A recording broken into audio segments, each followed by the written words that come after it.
Hello दोस्तों, आप सबका फिर से एक बार स्वागत है हमारा यूट्यूब चैनल पॉजिटिव विचार पे। दोस्तों, मेरा नाम राजेश चौहान है। मैं यूट्यूब पर मोटिवेशनल वीडियो बनाता हूँ। मेरा एक ही लक्ष्य है कि हमारे वीडियो को देखने के बाद अगर किसी के अंदर, आप सबके अंदर एक पॉजिटिव बदलाव आता है, एक व्यक्ति को भी अगर जीवन में कुछ बदल पाया पॉजिटिवली और वो अपने जीवन में सफल होता है, हमारी वीडियो को देखने के बाद अपना काम करने में सक्षम हो जाता है, तो दोस्तों मैं मेरे मेहनत को सार्थक समझूंगा। दोस्तों, आज की वीडियो में एक नई एनर्जी, नई ऊर्जा लेकर आया हूँ। आज का वीडियो में कुछ ऐसा देने वाला, कुछ ऐसा बताने वाला हूँ कि जिसके बाद आपका सेल्फ एस्टीमेट बढ़ जाएगा, आप खुद की कद्र करने लगेंगे, आपके वैल्यू का पता चल जाएगा कि आपकी वैल्यू क्या है। आपका जो नॉलेज है ना, आप अपनी कद्र करने लगेंगे। दोस्तों, अक्सर हम देखते हैं कि हम अपने से ज्यादा दूसरों को होशियार समझते हैं और अक्सर होता भी ऐसा है। कभी कभार हमारे साथ, आपके साथ, हमारे आसपास में ऐसा होता है कि आपके द्वारा जो किया गया हुआ काम है या आपके नॉलेज में कुछ लोग होते हैं जो नुक्ताचीनी करने लगते हैं, कुछ ना कुछ उंगलियां उठ जाती हैं, कुछ ना कहने लगते हैं, बताने लगते हैं। ये होता है ऐसा है कि हम करने देते हैं। ऐसा कैसे करने देते हैं दोस्तों? जब हमें सामने वाला कुछ हमारे बारे में बता रहा है, कुछ कि भाई आपने जो काम किया है ये सही नहीं है, आपका जो नॉलेज है, जो ज्ञान है, जो चीजें आप बता रहे हो ये हमारे हिसाब से ठीक नहीं है। दोस्तों, सामने वाला सिर्फ अपना ओपिनियन देता है। सामने वाले को जितना पता है वो उसके अकॉर्डिंग ही बोलता है। अब तक उन्होंने अपने जीवन में जो सीखा है, जो सिचुएशन को फेस किया है, जैसी लाइफ है, जैसा इन्वायरमेंट है उनका, जैसे लोगों के संगत में रहते हैं, वो आपके बारे में भी वैसा विचार रखते हैं, ऐसी राय बना लेते हैं। अगर उनकी बात से, उनकी राय से, उनके विचार से आपको इफेक्ट होता है, आप निराश होते हो अपने काम को लेकर, अपने नॉलेज को लेकर, खुद को लेकर, तो दोस्तों ये करना बंद करो। दोस्तों, एक पेंटर की कहानी है। वो चौराहे पे अपने पेंटिंग का एग्जीबिशन करता था। ऐसे प्रदर्शनी के लिए पेंटिंग बना के छोड़ देता था और पब्लिकली छोड़ता था और वहां पे नीचे लिख देता था कि अगर किसी भी व्यक्ति को हमारे पेंटिंग में कुछ गलती नजर आती है तो कृपया वहां पे टिक कर दे, एक पॉइंट कर दे। वो पेंटर वहां पे एक काला पेंट का डब्बा और एक छोटा सा ब्रश छोड़ के जाता था कि कोई भी व्यक्ति आके हमारे पेंटिंग में गलतियां ढूंढे और वहां पे काला टिक पॉइंट बना के चले जाए। तो दोस्तों, जब वो पेंटर दूसरे दिन आता था अपने पेंटिंग को देखने, तो पूरा डॉट डॉट डॉट डॉट के निशान पूरे पेंटिंग में हुआ करता था। कोई किधर कर दिया, पूरे उसका कैनवस ब्लैक पॉइंट से भर जाता था जिस पर वो अपना पेंटिंग बनाया था। वो 2 दिन, 3 दिन, 4 दिन बहुत मेहनत किया, बहुत प्रैक्टिस किया, पेंटिंग्स बना के जाता था, काला पेंट छोड़ के जाता था। लोग आके पॉइंट करते थे, यहाँ गलती है, वहां गलती है। 3-4 दिन के बाद वो पेंटर क्या किया, एक पेंटिंग बनाया और पेंटिंग बनाने के जितने भी कलर उसने यूज किया था वहां पे छोड़ दिया, सब टाइप के ब्रश वहां पे छोड़ दिया और पेंटिंग के नीचे लिख दिया कि अगर किसी भी व्यक्ति को हमारे पेंटिंग में कुछ कमी नजर आता है तो कृपया इसे सुधार।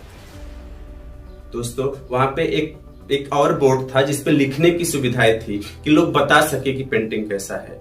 उस दिन ना किसी ने कुछ किया नहीं, सब ने लिख दिया कि नहीं, आपकी पेंटिंग बहुत अच्छा है, बहुत बढ़िया है, बहुत ठीक है, इसमें सुधारने की कोई गुंजाइश नहीं है। तो दोस्तों, जब हम लोगों को ये मौका देते हैं कि वो हमारे अंदर गलतियां ढूंढे, तो लोग बताना शुरू कर देते हैं कि तुम्हारे अंदर क्या कमी है, तुम्हारे अंदर क्या गलत है, तुम्हारा नॉलेज कैसा खराब है, तुमने जो काम कर लिया है, तुमने जो कपड़ा पहना ये सही नहीं है, तुम्हारा जो स्टाइल है ये सही नहीं है। ये सब कुछ है।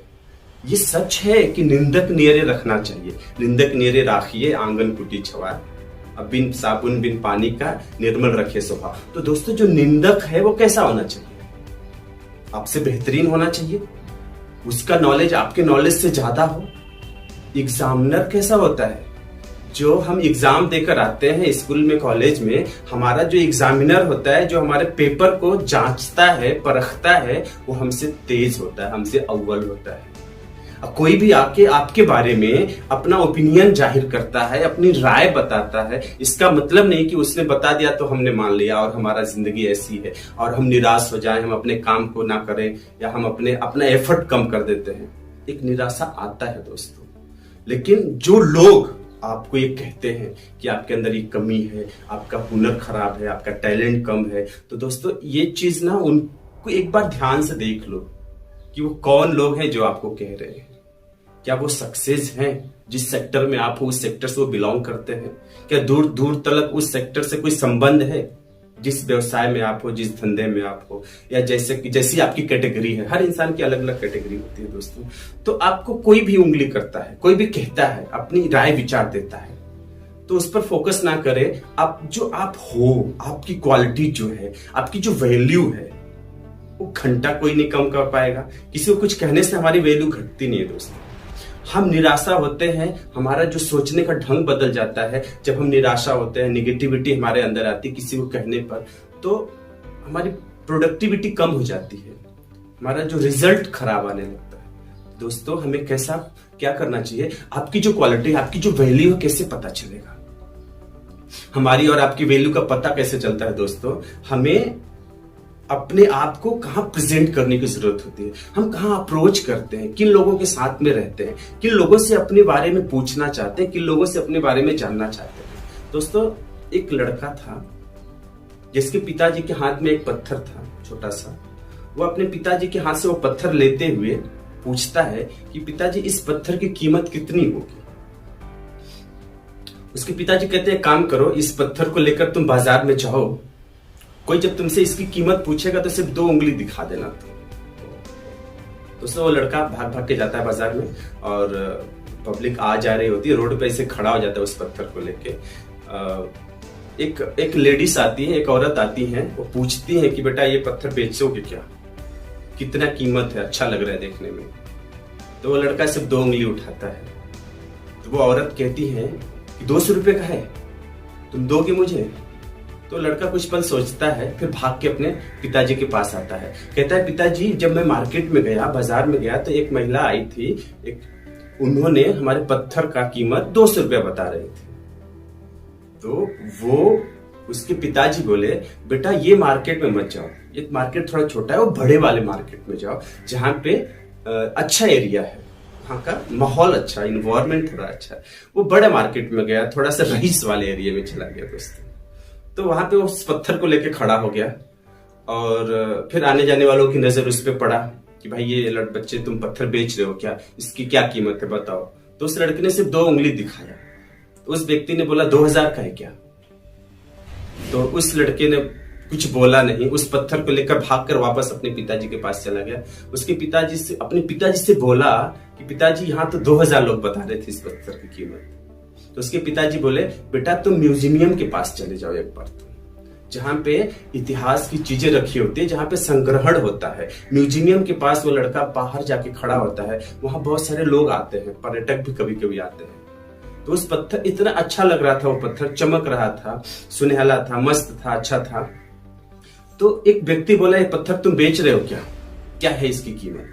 तो वो लड़का सिर्फ 2 उंगली उठाता है, और वो सामने वाला बोलता है, 20,000 दे दो मुझे, मैं खरीदना चाहता हूं। तो लड़का भाग कर आ जाता है अपने पिताजी के पास, कहता है, वहां तो इसका कीमत लोग 20,000 बता रहे हैं। उसके पिताजी कहते हैं, बेटा, तुम इसे लेकर ना रत्न बाजार में जाओ, जहां पे वो अंगूठियों में जड़ने वाली हीरे मोती, पोखराज, वो पन्ना, ये सब बिकता है रत्न मार्केट में। वो पत्थर लेके वो बच्चा उस मार्केट में गया जहां पे हीरे मोती बिका करते थे। अब उस मार्केट में वो एक दुकान के पास में खड़ा हो गया, और उस पत्थर को लेके ऐसे खड़ा था। तो एक व्यक्ति, एक दुकानदार की नजर पड़ती है उसके हाथ पे। वो पूछता है कि क्या बेटा, तुम इसे बेचना चाहते हो? वो लड़का कहता है, हाँ। तो वो व्यक्ति पूछता है, कीमत क्या है इसकी? वो लड़का सिर्फ 2 उंगली उठाता है दोस्तों, और वो दुकानदार कहता है, बेटा, 2 लाख का बेचेगा क्या इसमें? 2 लाख दे दे मुझे। वो लड़का बेचता नहीं उसे, वो भागकर अपने पिताजी के पास आता है, अपने पिताजी से कहता है कि पिताजी, वहां तो इसकी कीमत लोग 2 लाख बता रहे हैं। तो उसके पिताजी कहते हैं, बेटा, जिस प्रकार से इस पत्थर की कीमत है ना, उसी प्रकार से हमारी और तुम्हारी भी कीमत है। हमारा भी तुम्हारा वैल्यू इसी पत्थर के समान है। बस फर्क इतना है कि हम कहाँ खड़े होते हैं, हम किनसे मिलते हैं, अपने बिजनेस को कहाँ प्रेजेंट करते हैं, अपने आप को कहाँ प्रेजेंट करते हैं, अपने नॉलेज को हम किसके साथ शेयर कर रहे हैं, किससे पूछ रहे हैं अपने बारे में। हमारी औकात, हमारी एबिलिटी, हमारी क्वालिटी, हमारा जो वैल्यू है, कौन बताएगा? दोस्तों, आपकी जो वैल्यू है ना, आपकी वैल्यू ही है, उतना ही है जितना आप जानते हो अपने बारे में, जितना आपका नॉलेज है। हर इंसान एक उसी पत्थर के समान है जो अपने आप को मेहनत करके घस के रगड़ के चमकीला और सुनहला बना सकता है। और हर बंदे की एक अलग वैल्यू होती है, अलग कीमत होती है दोस्तों। सिर्फ वो देखने वाला नजरिया होना चाहिए, वो पाने वाला होना चाहिए। दोस्तों ये जो नॉलेज है, जो ज्ञान है ना, ये ऐसा खजाना है कि बैंक में आप कितना पैसा डालते जाओ, अगर खर्च करने लगेंगे, बांटने लगेंगे तो घट जाता है, खत्म हो जाता है, फिनिश हो जाता है। लेकिन नॉलेज आप सीखते जाइए, बढ़ते जाएगा। लेकिन इसका दूसरा रूप देखो दोस्तों, जब इसको बांटने लगते हो, जब लोगों में बांटने लगते हो तो ये और बढ़ता है और मजबूत करता है। तो सिर्फ आज मैं इतना ही बताना चाहता हूं आप सब लोगों को कि don't underestimate yourself, be proud of yourself, your knowledge, your talent, try to make its improve day by day. Its make you more intelligent, more powerful. दोस्तों इसी पॉजिटिव विचार के साथ आज इस वीडियो को विराम देता हूं। फिर मिलेंगे अगले वीडियो में। दोस्तों देखते रहिए पॉजिटिव विचार। दोस्तों मैं ये कहना चाहता हूं कि अगर ये वीडियोस आपको अच्छा लगा तो आप उन लोगों के साथ जरूर शेयर करिए जिनको आप पसंद करते हैं। हो सकता है इस पॉजिटिव विचार से उनके जीवन में कुछ बदलाव आ जाए। थैंक यू दोस्तों।